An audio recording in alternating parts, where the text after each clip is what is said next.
Sir relationship issues आजकल सबकी life में बहुत ज़्यादा कॉमन हो चुके हैं और सब लोग रिश्ते टूटने के दर्द से कहीं ना कहीं गुजर रहे हैं।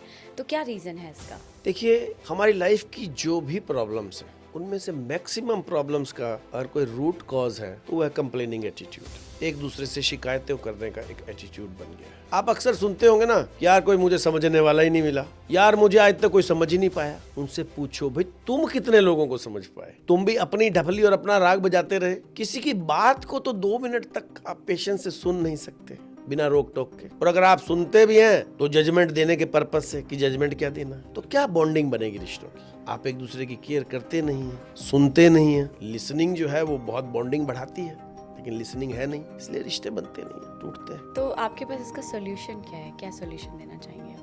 जैसे सॉल्यूशन कोई रिश्ते या रिलेशनशिप कोई रॉकेट साइंस भी नहीं है। आप दोनों एक दूसरे को समय दो, एक दूसरे की जरूरत पे काम आओ। अब एक पार्टनर तो काम आता है, आपकी हर जगह हाजिर होता है, लेकिन जब उसे जरूरत पड़ती है आपकी तो आप बिजी होने के बहाने बनाने लगते हैं। ईगो को एक साइड में रख दो ना। और एक ही सीक्रेट है मेरी राय में इसका, कि शिकायतें करो बंद और शुक्रिया करो प्रारंभ। और आज से ही, क्योंकि ये आसान काम नहीं है, इसकी भी प्रैक्टिस करनी पड़ेगी। शिकायतें बंद करो, फिर देखिए रिश्तों में कैसे बॉन्डिंग बनती है। शुक्रिया करें हर एक के लिए। सो आजकल की मटेरियलिस्टिक रेस और जो भाग दौड़ की जिंदगी है उसमें रिलेशनशिप ने बैक सीट ले लिया है, तो इसके बारे में आप क्या कहना चाहेंगे? आप बिल्कुल ठीक कह रहे हैं। और मैं अगर ये कहूँ कि रिलेशन वर्ड तो हो ही आउटडेटेड चुका है और रिलेशन रिप्लेस हो चुका है कॉन्टैक्ट से। रिलेशन की जगह वर्ड आ गया कॉन्टैक्ट्स। अब लोग रिलेशन नहीं बनाते, कॉन्टैक्ट्स बनाते हैं। और कॉन्टैक्ट्स मींस यूटिलिटी। जब तक उस कॉन्टैक्ट की यूटिलिटी है, अदरवाइज डिलीट। क्योंकि रिलेशन का बेस होता था इमोशंस, और इमोशंस तभी तक होती हैं जब तक व्यक्ति संवेदनशील है। अब आदमी की संवेदनशीलता ही खत्म होती जा रही है, इमोशंस खत्म हो गई।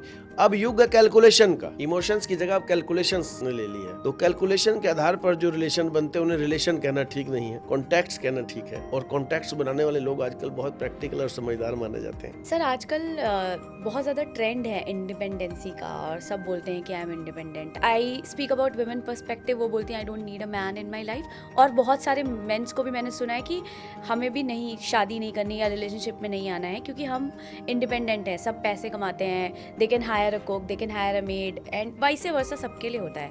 तो इसके बारे में आप क्या कहना चाहेंगे कि ये सोच कहाँ से आई है और क्यों इतनी ज़्यादा? देखिए, अगर मानवता का आप इतिहास उठाओ तो उसमें एक बहुत बड़ी त्रासदी रही है कि महिलाओं का शोषण हुआ है। महिलाओं को सेकंड दर्जे का प्राणी माना गया है। लेकिन अब ये एक दूसरी ट्रेजेडी हमारी सोसाइटी में होने वाली है कि महिलाओं ने ये ठान ली है कि हम पुरुषों के बराबर हैं, हम किसी के गुलाम नहीं। इस ट्रेजेडी के तहत जो महिलाएं, एक इक्वलिटी का जो एक वार चल रहा है एक तरह से, ये बहुत बड़ी ट्रेजेडी होने वाली है। जो नेचर ने फीमेल को बिल्ड किया है वो मैन से कहीं भी कंपेरेबल नहीं है। वो अपने आप में यूनिक है, मैन अपने आप में यूनिक है। आज अगर कोई महिला पुरुष की बराबरी करने की कोशिश करती है ना, तो आत्मघात कर रही है, आत्महत्या कर रही है। क्योंकि जो स्त्री को सुंदर गुण दिए हैं प्रकृति ने, परमात्मा ने जो स्त्री को बनाया है, वो पुरुष की बराबरी करके तो अपने अंदर के सारे गुण तो खत्म कर लेगी। उसके अंदर जो स्त्रीत्व है, कोमलता है, उसके अंदर मसल्स की ताकत थोड़ा ना है, लेकिन पुरुष से ज्यादा बलवान है वो। उनकी एज ज्यादा है, उनका स्वास्थ्य ज्यादा है। अदरवाइज जो एक महिला की डिलीवरी होती है, एक बच्चे को जन्म देती है, प्रसव पीड़ा जो सहती है, वो कई सौ हड्डियों के टूटने पे जो फ्रैक्चर होता है, उसका जो दर्द होता है उस दर्द से ज्यादा होता है। महिला उसको सहन करती है खुशी से। ये उसकी सहन शक्ति का एक छोटा सा उदाहरण है। पुरुष में सहन शक्ति नहीं है। तो मेरा मानना है जो महिला है दूसरी ट्रेजेडी से बचे, और ये जो स्वतंत्रता, तथा कथित स्वतंत्रता है कि हम स्वतंत्र हैं, उसका सौंदर्य पुरुष के साथ रहने में है। महिला पुरुष अगर दोनों साथ साथ हैं तो ये दुनिया और खूबसूरत हो सकती है। दोनों एक दूसरे को नीचा दिखाने की कोशिश करेंगे तो ये दुनिया बदसूरत हो जाएगी। सर आजकल जो हम प्रवचन सुनते हैं संत महात्माओं का, महामंडलेश्वर का, कि काम, क्रोध, लोभ और भय, ये सारी चीज़ें आपको नहीं करनी चाहिए, ये सुनते तो हम रोज हैं बट हम फॉलो नहीं कर पाते हैं। इसके बारे में आप क्या कहना चाहेंगे? अगर ये सब चीजें इतनी खतरनाक होती मनुष्य के लिए, तो जो अलमाइटी गॉड है, परमपिता परमात्मा सर्वशक्तिमान है, वो इन सब के बिना भी हमें बिल्ड कर सकता था। वो तो पावर रखता है ना। एक आम छोटा सा जो इलेक्ट्रिशियन है, वो एक टेक्निक से एक कमरे को एक बटन दबाकर इनलाइटन कर देता है, प्रकाशमय कर देता है। और उसी बटन को बंद करके फिर वो अंधकार कर देता। वो तो एक छोटा सा कारीगर है ना, और उसी टेक्निक से। तो क्या परम पिता परमात्मा जो सर्वशक्तिमान है वो इन सब के बिना हमें बिल्टअप नहीं कर सकते थे? निश्चित रूप से इसकी कोई यूटिलिटी है हमारे शरीर में ना, तभी तो उसने पैदा किया है। ये जो महामंडलेश्वर और ये सब कहते हैं कि धन की कोई जरूरत नहीं है, फिर ये क्यों कहते हैं कि हमें दे दो, हमने आश्रम बनाना है। हमारा घर बनाने के लिए तो धन बेकार है, आपके आश्रम के लिए उपयोगी है। और इनसे सवाल करो जो विरोध करते हैं सेक्स ये गलत है, ये नहीं होना चाहिए, क्या इनसे पूछे कि सेक्स के बिना इस सृष्टि की संभावना है? सृष्टि संभव है। और क्रोध भी अगर समय पे किया जाए, आप देखिए रामायण में जटायु ने सही समय पर क्रोध किया, आक्रोश किया सही व्यक्ति के साथ, सही बात पर, तो उसका अंत प्रभु राम की गोद में हुआ। अगर क्रोध गलत होता तो उसे सीधा नरक जाना चाहिए था। तो इन सब चीजों की उपयोगिता है, बिना जाने इनका विरोध करना कि काम क्रोध लोभ इन चिंता सारा दिन इनका विरोध करते रहो, ये उचित नहीं है। इनकी उपयोगिता देखें, इनका सही उपयोग करें, इनमें संतुलन बनाएं और अपने जीवन को बेहतर किया जा सकता है। सर आजकल के यंग पेरेंट्स जो हैं वो अपने बच्चों को हर तरह का कंफर्ट देने की कोशिश करते हैं, चाहे मैं बात करूं किसी महंगे ब्रांड की, महंगे स्कूल की, या फिर महंगे टॉयज़ की, जो ऑन टिप वो प्रोवाइड करने की कोशिश करते हैं, और वो ये सोचते हैं कि इससे बच्चे सक्सेसफुल हो जाएंगे।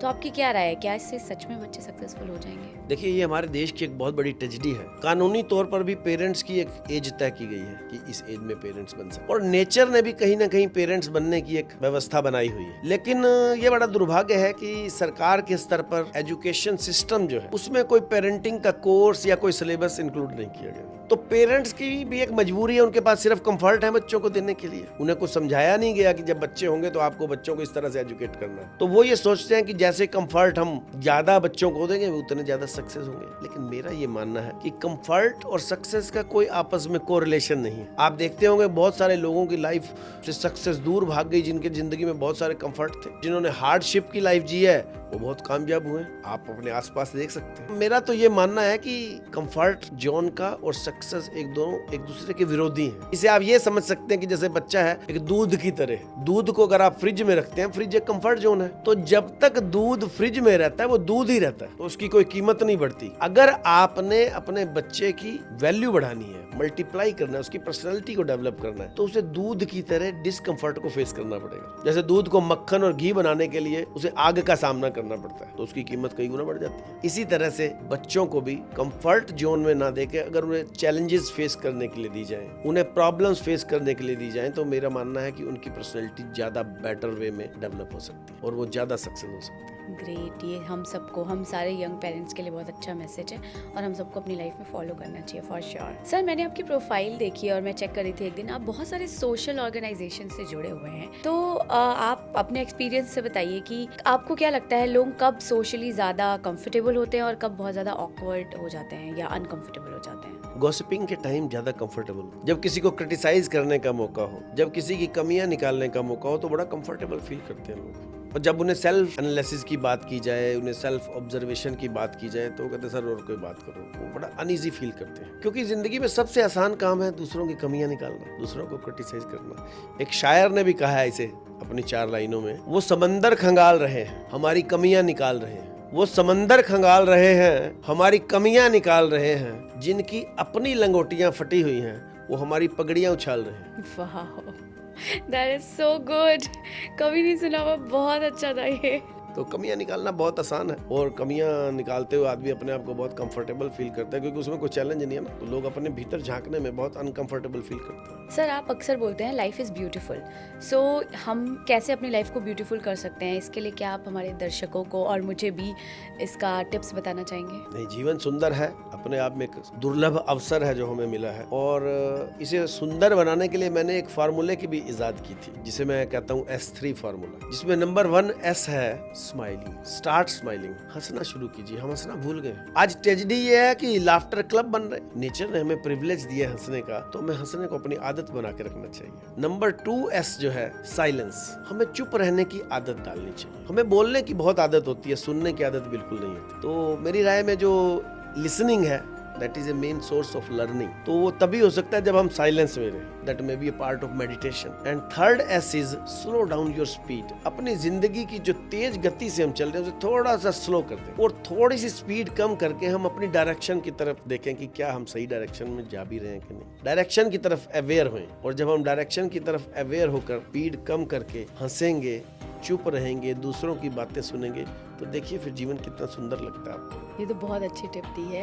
एंड मैं आप सबसे भी यही कहना चाहूँगी कि आप अपने लाइफ में S3 को ज़रूर फॉलो करिए, जो सर ने अभी बताया, smile, silence and slow down a little to see की where you are moving forward. Thank you so much sir. Thank you.